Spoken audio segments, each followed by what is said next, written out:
世界中で愛され、同時に多くの議論を呼んできた一冊の小説があります。村上春樹さんのノルウェーの森です。この作品は、切ない恋愛の物語として読むことができると同時に、1980年代という時代に揺さぶられた若者たちの心の奥底から湧き上がる叫びでもあります。そこには、時代の空気と人間が抱える根源的な空虚さがしっかりと刻み込まれています。まず、村上春樹さんの文体について考えてみましょう。彼の文章を読むと、どこか心地よいリズムを感じるはずです。実は、村上さんは意識的に英語のリズムを取り入れて書いています。カフカやサルトル、フィッツジェラルドといった西洋文学に深く影響を受けた彼は、特に、グレート、ギャツビーの翻訳を通じて、日本語でありながら翻訳のような独特の距離感を持った語り口を確立しました。淡々と、それでいて鋭い叙述スタイルが、読者に心地よい疎外感を与え、物語の世界へと引き込む仕掛けになっています。初期の村上作品、例えば、風の歌を聴け、などには、現実と非現実が混ざり合うマジカルリアリズムの要素が強くありました。井戸に落ちたり、不思議な電話がかかってきたり、猫が話したり、そんな超現実的なイメージで都会に生きる個人の孤独を象徴的に描いていたのです。しかし、1987年に発表されたノルウェーの森では、マジカルリアリズムはほとんど姿を消し、徹底したリアリズムへと移行しています。東京と京都を舞台に、大学生の渡辺と直子、緑という二人の女性との関係を通じて、うつ病や自殺、そして癒えることのない喪失感があまりにもリアルに描き出されています。この作風の転換は単なる好みの変化ではありません。当時の日本はバブル経済の絶頂期にあり、街にはお金があふれ、消費文化が花開いていました。その華やかさの裏側で、若者たちは言いようのない精神的空虚感に襲われていたのです。物質的豊かさがかえって心の穴を際立たせた結果、都市的疎外感や実存的危機が若者の心に深く突き刺さりました。これが、いわゆるロストジェネレーション、喪失の世代という概念と結びつき、ベストセラーとなった理由と言えるでしょう。物語の核心にあるのは、死と生の相互浸透です。直子が象徴する死の世界と、緑が象徴する生の世界、その間で揺れ動く渡辺の姿は、人間が常に抱える生への執着と死への誘惑という矛盾した感情を映し出しています。一部の批評家からは、初期の実験的作風を捨てて商業的通俗さに走ったという批判もありましたが、視点を変えれば、都市の孤独という詩的表現から実存的危機のドキュメンタリーへと進化したと評価できます。村上さんの描く都市疎外は、カフカの城における無力感やサルトルの王都における存在の偶有性と深く共鳴しています。西欧の実存主義的問いが日本のバブル経済というフィルターを通して、現代の孤独へと変換されたのです。だからこそ、この物語は日本国内だけでなく世界中の読者に受け入れられました。国境を越えて共通する人間の根源的な寂しさ、誰とも分かち合えない孤独を、洗練された文体で提示したからこその世界的共感です。しかし、ここで重要な視点を提示したいと思います。ノルウェーの森は単なる癒しの物語ではありません。多くの読者が救われたと感じたかもしれませんが、作品が突きつけているのは、もっと残酷で倫理的な問いです。喪失をどう受け入れ、そこからどう生きていくか。直子の死という決定的な断絶を経験した渡辺が、緑という生の世界へと足を踏み出すプロセスは、単なる回復ではなく、喪失を内面化した上での倫理的選択なのです。村上文学の他の作品、例えば、羊をめぐる冒険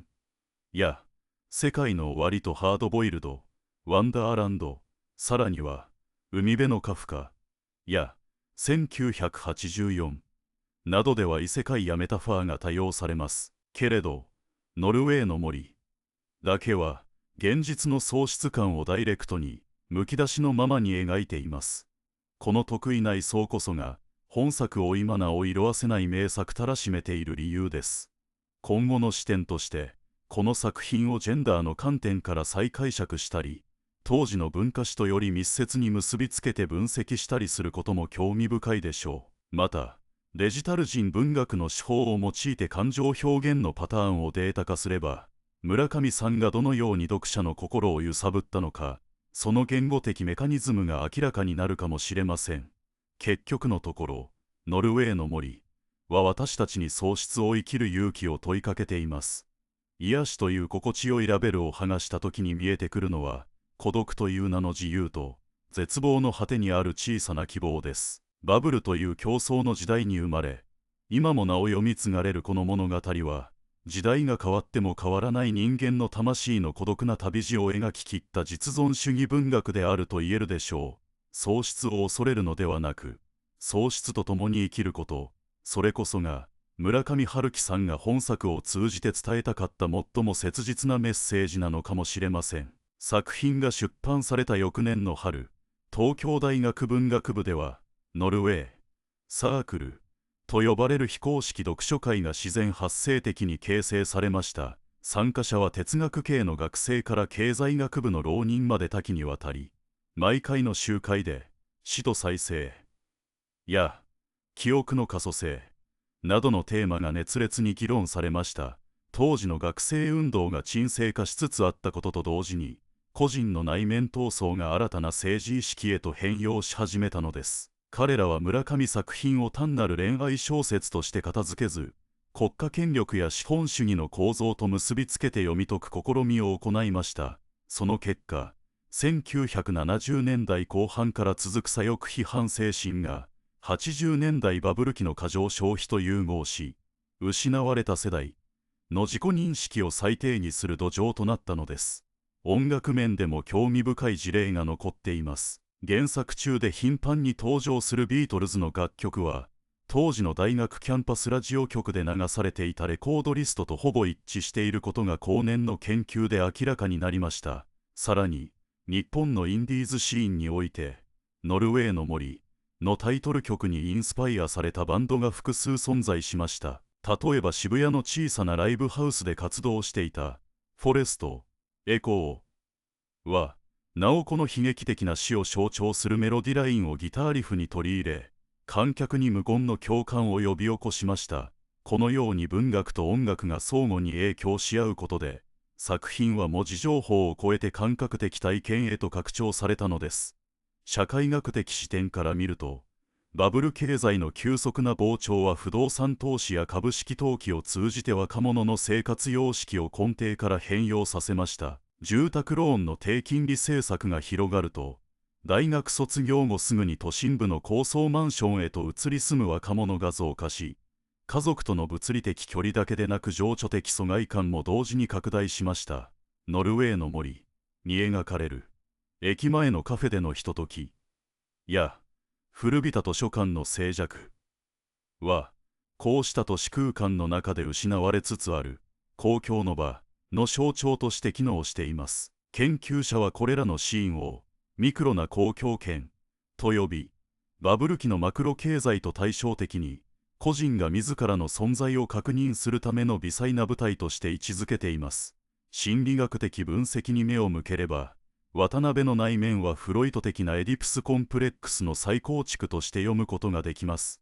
直子への執着は母親的慰めを求める無意識欲求の投影であり、緑への惹かれは不正的安定を求める欲望の表出と解釈できます。さらに作品全体に散在する雨のモチーフは潜在的抑圧感情の浄化作用を示唆しています。雨天のシーンが増えるたびに主人公の精神転換点が訪れるというパターンが統計的に確認されました。近年のデジタルテキスト解析では、雨に関する語彙の出現頻度が全体の約 7% を占め、感情極性分析においてはポジティブスコアが顕著に低下する傾向が見られました。この数値的裏付けは、村上が意図的に感情の波形を文章に埋め込んだ可能性を示唆しています。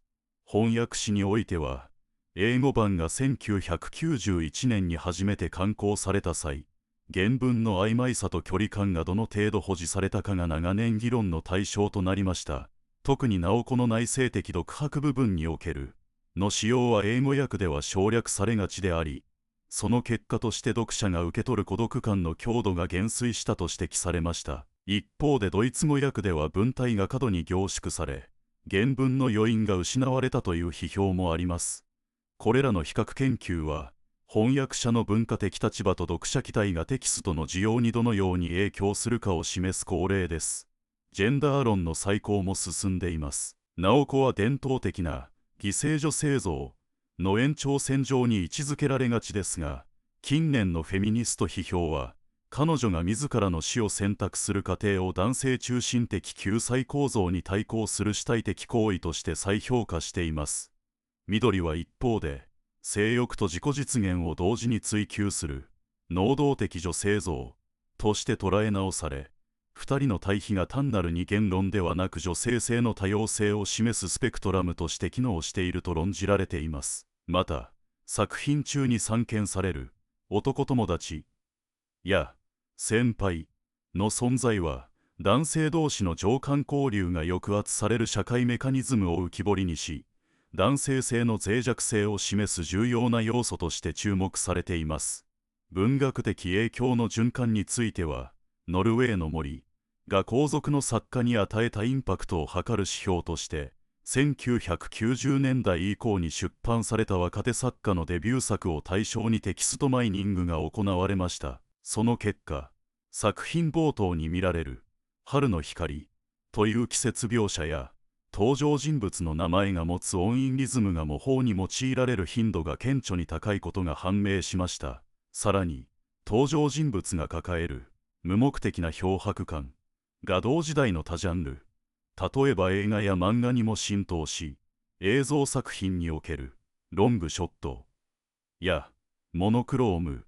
表現と相互参照されるケースが多数報告されています。都市計画の観点からは、作品に描かれる京都の街並みと東京の高層ビル群が当時の都市再開発政策と密接にリンクしていることが指摘されています。1980年代後半の街づくり政策は、歴史景観の保存と新興商業施設の建設という二律背反を抱えていました。ノルウェーの森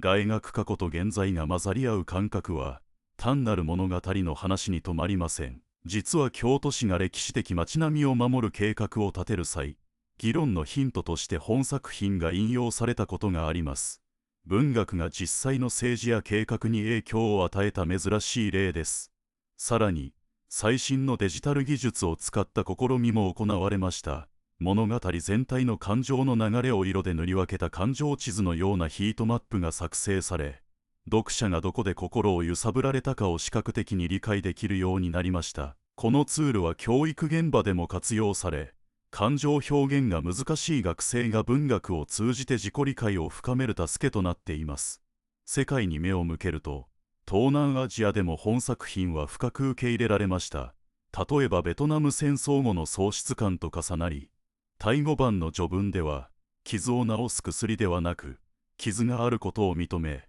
共に歩む道しるべ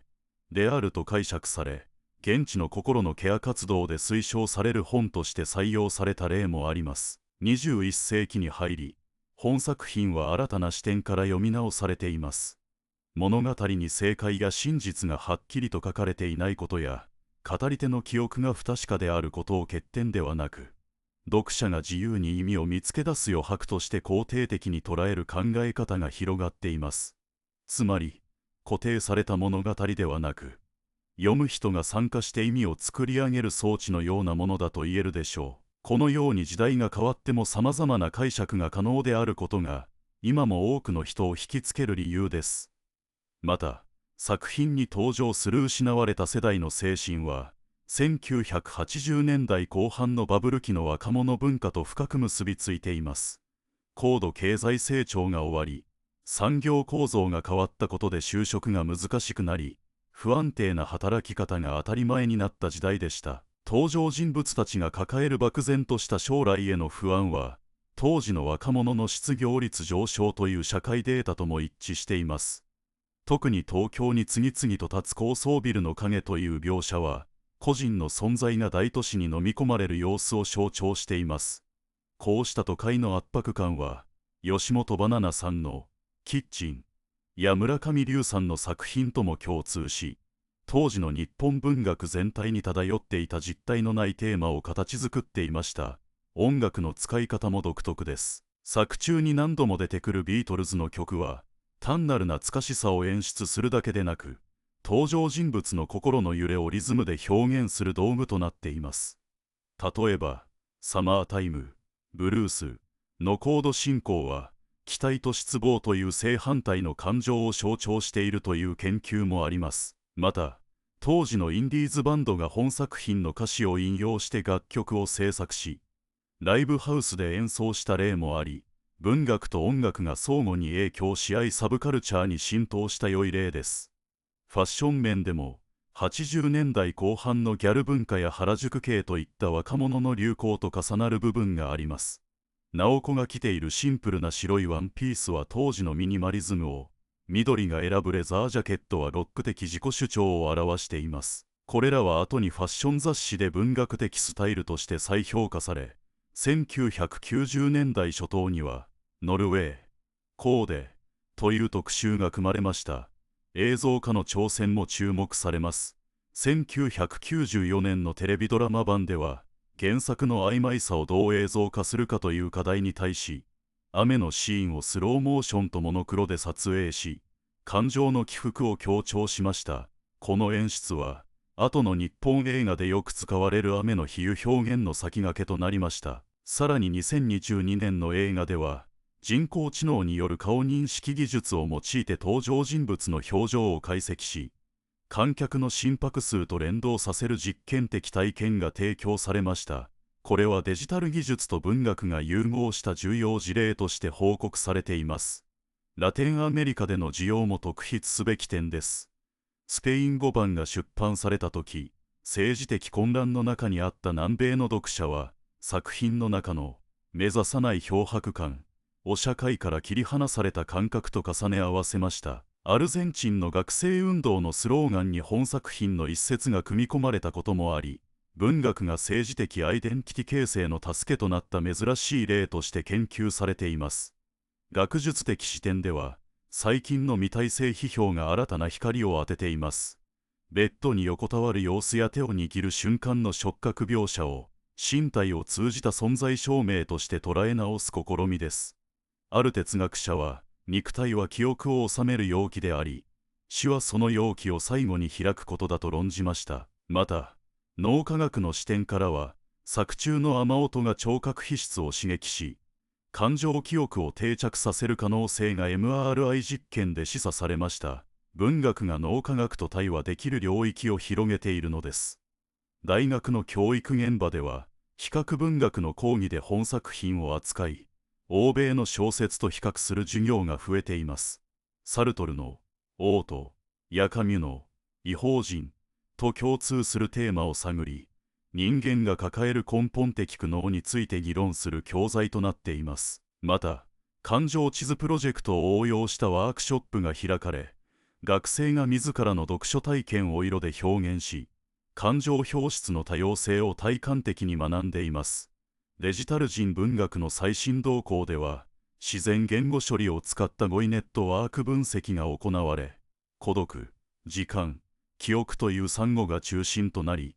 その周囲に感情の揺れを示す語りが集まっていることが分かりました。これは読者が無意識に構築する意味の構造を視覚化するツールとして、今後の研究に組み込まれる可能性があります。地域研究の視点では、京都と東京という2つの舞台の対立構造が重要です。京都は古都として保存意識が強く、お寺や庭園が止まった時間を象徴しています。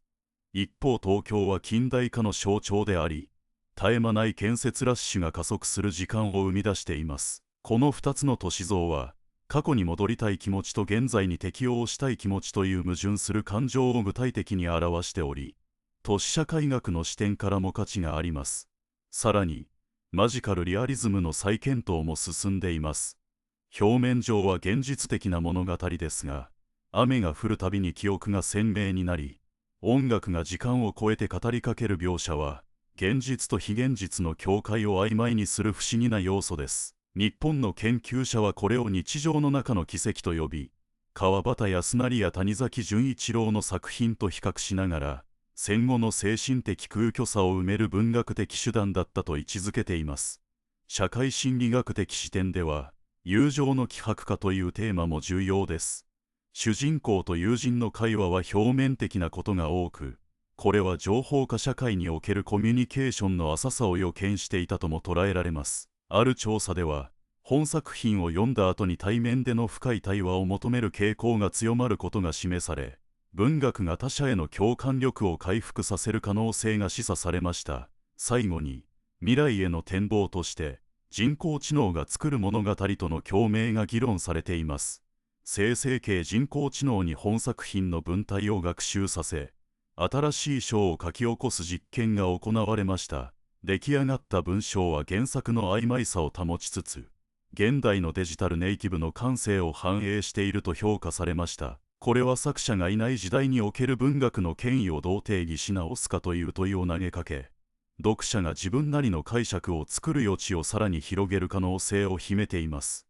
このように、多くの学問や社会活動を横断しながら、ノルウェーの森は今も新しい問いと可能性を与え続けています。その影響力は単なる本という枠を超え、文化や政策、テクノロジー、教育、そして一人一人の心の在り方にまで及んでいると言えるでしょう。その後、日本の周辺食料業が、ノルウェーの森完全刷新プロジェクトを立ち上げました。これは、彼らが持つ考える場所を活用し、心に悩みを抱える若者に文学と現実の間にある心地よい空間を提供しようという試みです。